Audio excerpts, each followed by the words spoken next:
मुनफरिद लोगों की शख्सियत के मुख्तलिफ पहलू और गोशे होते हैं। डॉक्टर सैयद अब्दुल्ला की ज़िंदगी और शख्सियत पर मबनी दस्तावेज़ का पहला हिस्सा हम आपकी खिदमत में पेश कर चुके हैं। इस दस्तावेज़ की दूसरी किस्त में आज हम डॉक्टर सैयद अब्दुल्ला की ज़िंदगी और काम के कई गोशों पर बात करेंगे। तो आइए देखते हैं। नज़ामी साहब ठीक फरमा रहे थे। अभी उन्होंने फ़ारसी अदब में मेरे वालिद की जो खिदमात हैं उनका जिक्र किया, और इन खिदमात का इतराफ़ तो हुकूमत ईरान ने भी किया था, और ये दौर था शहनशाह का दौर। तो शहनशाह ने मेरे वालिद को तेहरान बुलाया था कि यहाँ पे आप आएँ और आपको तमगा मैं देना चाहता हूँ और आपकी खिदमात का इतराफ़ करना चाहता हूँ। तो मेरे वालिद ने कभी अपने मुल्क से बाहर का सफ़र ही नहीं किया था, ना वो करना चाहते थे। हत्ता कि वो हिंदुस्तान नहीं गए, जो कि बिल्कुल साथ आपको पता है हमारे हमसाए में है, और जहाँ पे अलीगढ़ भी था जो कि उनके लिए बाइस कशिश होगा। लेकिन उनका दिल कभी नहीं चाहा, ना वो ईरान गए, ना सऊदी अरब गए, ना यूके गए। तो उनका दिल सिर्फ अपने मुल्क से वाबस्ता था। आज पता नहीं कितने लोग हैं जो ये इतने यकीन से कह सकें कि हमें सिर्फ अपने सरजमीन से मोहब्बत है। लेकिन बहरहाल इस मोहब्बत का ये एक नुकसान कहें या फ़ायदा भी कह सकते हैं कि शायद ईरान ने जब ये सुना कि वो आने को तैयार नहीं है और कहते हैं मुझे यहीं तमगा भेज दें, तो उसने अपने सफ़ीर को कहा कि आप वहाँ पे एक तकरीब मुनक्कद करें, और वो भी करें ओरिएंटल कॉलेज के अंदर, और तमगा और बाकी तहाइफ डॉक्टर सैयद अब्दुल्ला की खिदमत में पेश कर दें। तो चुनाचे एक तकरीब मुनक्कद हुई ओरिएंटल कॉलेज के लॉन में। ये मुझे वो याद है, अगरचे मैं छोटी थी लेकिन मैं भी गई थी, मेरी अम्मी भी गई थी, और काफ़ी लोग थे जो कि ओरिएंटल कॉलेज से वाबस्ता थे। और वहाँ पे ईरानी सफ़ीर ने पहले तो तमगा दिया मेरे वालिद को, और फिर उसके बाद कुछ तहाइफ भी जो कि शाह ईरान ने भेजे थे वो दिए, और उनमें एक बड़ा ही नफीस और ख़ूबसूरत कालीन भी था जो ज़माने तक हमारे पास रहा, लेकिन फिर किसी सैलाब की नज़र हो गया, यही मैं कहूँगी, क्योंकि बहुत ज़माना पहले के जो तोहफे तहाइफ होते हैं, और कालीन तो वैसे भी हमने ज़मीन पे बिछा दिया था एक कमरे में, तो सैलाब जब आया तो वो वैसा नहीं रहा था बहरहाल जैसा कि वो खूबसूरती का मैंने जिक्र किया है। अगला मरहला उनकी फ़ारसी खिदमात के हवाले से है फ़ारसी तदरीस का। 1928-29 में ग़ालिबन वो ओरिएंटल कॉलेज से वाबस्ता हुए और उन्हें हायर किया गया था। यहाँ मुंशी फ़ाज़िल की क्लासें होती थी जो फ़ारसी की क्लासें हैं इसकी तदरीस के लिए, और बहुत जल्द उनकी सलाहियत को देखते हुए उन्हें एम.ए. फ़ारसी के लिए भी चुन लिया गया था। फिर सारी उम्र वो इन सारी ज़ुबानों के उस्ताद रहे। उस्तादुल असातिज़ा का लफ्ज़ अब हम हर एक को कह देते हैं, उसको भी कह देते हैं जो सही मानों में उसका मुस्तहिक नहीं होता है। ये लोग थे जिनमें डॉक्टर अब्दुल्ला बहुत नुमायाँ हैं और सर फहरिस्त हैं कि उनके लिए उस्तादुल असातिज़ा का लफ्ज़ भी हमें छोटा पड़ता हुआ महसूस होता है। एम.ए. फ़ारसी की तदरीस उन्होंने ज़िंदगी भर की। उसके बाद वो एम.ए. अरबी भी पढ़ाते रहे। उसके बाद वो एम.ए. उर्दू में तो उनकी उम्र गुजर गई। उर्दू और डॉक्टर अब्दुल्ला लाजिम मलजूम हो गया पाकिस्तान में। वो मेरे मौजू से खारिज है उनकी अरबी खिदमात और उर्दू के हवाले से जो उनकी खिदमात है। मेरा फोकस, मेरे वालिद को दरख्तों से भी बहुत मोहब्बत थी, और मैं इस बात का आगाज़ मीर के एक शेर से करती हूँ। तुझ जुल्फ में महव हो गए हम, गोया सरे शाम सो गए हम। दरख्त उनके लिए एक इस्तारा था। और जब माल रोड के दरख्तों से, जो कि बहुत कदीम थे, यानी कि ब्रिटिश राज के ज़माने से वो लगे हुए थे और लगाए गए थे, और मैंने पहले भी शायद किसी मौके पे जिक्र किया हो कि सरे शाम हम अपनी मोटर टोलिंटन मार्केट, जो कि उस वक्त हरी भरी थी और लोग वहाँ जाते थे और चीज़ें लेते थे, वहाँ एक जगह पे खड़ी कर देते थे और वहाँ से फुटपाथ पे हम तीनों जो हैं शाम को चलना शुरू कर देते थे। और फिर टहलते टहलते बीच में मेरे वालिद एक जगह पान भी खाते थे, वो शायद पान की दुकान अब भी हो, मुझे नहीं मालूम है कि नहीं। और इसी तरह हम गवर्नर हाउस तक पहुंच जाते थे, जहाँ से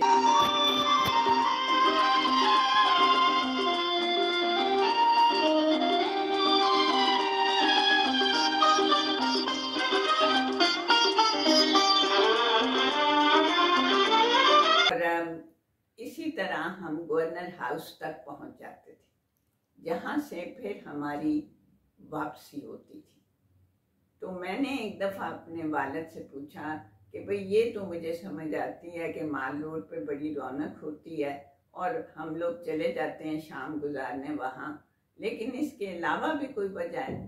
तो मेरे वालिद ने कहा कि वहाँ के दरख्त मैं देखता जाता हूँ और महसूस होता जाता हूँ।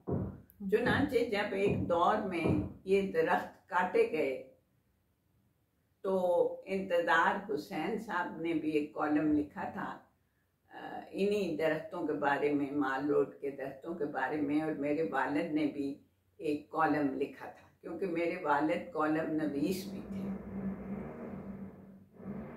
इस कॉलम में उन्होंने अफसोस जाहिर किया था कि भाई ये दरख्त जो इतने कदीम थे, जो इतने सायादार थे, क्यों काटा गया। तो दरख्त उनके लिए बेहद अहमियत रखते थे।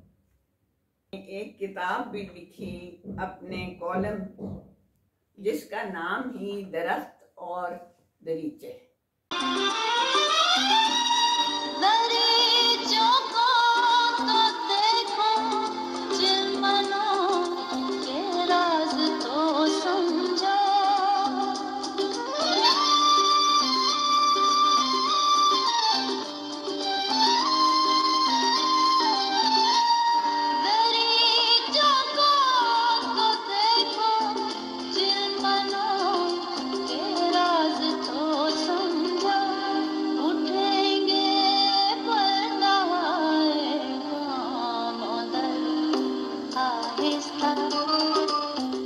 उन्होंने दरख्तों के बारे में मुख्तलिफ पहलुओं से बात की हुई है। इनमें से एक पहलू मैं आपकी खिदमत में पेश करती हूँ। सबसे पहले इस्तारे, यानी कि दरख्त के इस्तारे से नकाब उठाना लाजमी है, वरना दरीचे की बात वाज़े ही ना हो सकेगी, क्योंकि उनका उन्वान ही दरख्त और दरीचे है। तो उन्होंने कहा कि पहले मैं दरख्त के बारे में बात करूँगा और दरीचे की बात उसके हवाले से समझाऊंगा। यूं दरीचों से हर शख्स वाकिफ है, मगर कभी किसी ने दरीचों की अहमियत पर गौर नहीं किया। अमूमन लोग दरवाज़ों को बहुत ज़रूरी शय ख्याल करते हैं, मगर ये नहीं जानते कि दरवाजे तो सिर्फ आमदोरफ्त के रास्ते हैं। इसलिए उनकी कीमत इस कदर है कि उधर से आए और इधर से निकल गए, और जाहिर है कि ये एक आर्जी और मजबूरी की हरकत है। आज़ादी और दिलकशाई की सूरत तभी पैदा होती है जब मकान में दरीचे भी हों, जिनसे हवा और रोशनी आती हो, जिनके मुकाबल जिंदगी नापायदार को सबात के आईने में उतारा जाए। दरवाजे बंद भी हो जाएं तो दरीचे खुले ही रखे जाते हैं। बात को तूल दीजिए, दरीचे ही रिहाइश की हकीकी मुसर्रत और आसाइश की असल सहूलत पैदा करते हैं। हाँ, फिर उन दरीचों का क्या कहना जिनके सामने बैठकर कोई शायर रुदादे गमे दिल लिखता है, कोई दास्तान निगार अपनी या दुनिया की कहानी कहता है, कोई कलमकार कलम की रोशनाई से और आंख को रोशनाई से पुरनूर बनाता है। चलो के हवाले से जो उनकी खिदमत है, मेरा फोकस सिर्फ उनकी फ़ारसी ज़बान व अदब से मुताल्लिक़ खिदमत से। अब इस तदरीस के दौरान उनका एक ऐसी खिदमत है कि उन्होंने मुंशी फ़ाज़िल और M.A. फ़ारसी के निसाबात को अपडेट करने में बहुत नुमायाँ किरदार अदा किया। इससे पहले ये काम किसी हद तक अल्लामा इकबाल ने भी किया था। मुख्तलिफ निसाबात बनाए हुए हैं अल्लामा इकबाल ने यूनिवर्सिटी से पहले की तालीमी मराहिल में भी, और उस यूनिवर्सिटी के ज़ेर असर जो BA और MA वगैरह की क्लासें होती थी उसमें भी, और उस पर काम वाम हो चुका है कि अल्लामा इकबाल ने पंजाब यूनिवर्सिटी के मुख्तलिफ ज़बानों के निसाबात में या फ़लसफ़े के निसाबात में क्या कंट्रीब्यूट किया। सैयद अब्दुल्ला ने ज़ाहिर है उनका बहुत मुताला था और अवेयरनेस थी, वो एक माहिर तालीम के तौर पर आगाह थे कि निसाब कैसा होना चाहिए और निसाब की ज़रूरियात क्या हैं, इसलिए कि निसाब वो दस्तावीज़ है जो ये मुतय्यन करेगी कि हम किस तरह की प्रोडक्शन चाह रहे हैं और हम मुआशरे को किस तरह के लोग देंगे। तो मैं देखता हूँ, और जब भी पुराने कागजात देखता हूँ, आर्काइव्स में देखता हूँ, तो डॉक्टर सैयद अब्दुल्ला ने बहुत ही मुतहर्रिक तौर पर, बहुत फ़आल हैसियत में इस तरह की हर अच्छी काविश को उसमें साथ दिया, साथ नहीं दिया बल्कि आगे लगे। यहाँ पर हम डॉक्टर अतिया सैयद साहिबा से एक अहम सवाल करते हैं उनके वालिद डॉक्टर सैयद अब्दुल्ला के हवाले से कि डॉक्टर सैयद अब्दुल्ला के यहाँ ज़िंदगी गुजारने का गुर क्या था।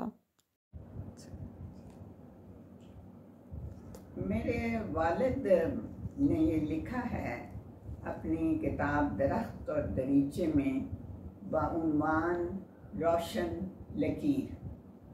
तो वो कहते हैं कि एक खातून अंग्रेज़ आई थी उनके ज़माना तालिब इल्मी में, और वो अलीगढ़ में आई थी। उस वक्त ये जामिया मिलिया अलीगढ़ में थे, तो बहुत से सवालों के जवाब में उन्होंने बहुत सी बातों के अलावा ये भी कहा, you may think emotionally but you must act rationally. You may think emotionally but you must act rationally. और वो कहते हैं कि ये फ़िक्रा मेरे ज़हन में बस के रह गया, अगरचे मैंने अपनी ज़िंदगी में एक्ट रैशनली को बड़ा मुश्किल पाया अपने लिए, क्योंकि मेरा ताल्लुक़ भी इसी कौम से है और हम मजमूई तौर पर एक मजहबी लोग हैं, मशरकी लोग हैं, जज्बाती लोग हैं और मावराए अक्ल चलने के भी कायल हैं। लेकिन मैंने ज़िंदगी भर कोशिश की कि I should think emotionally but I should act rationally.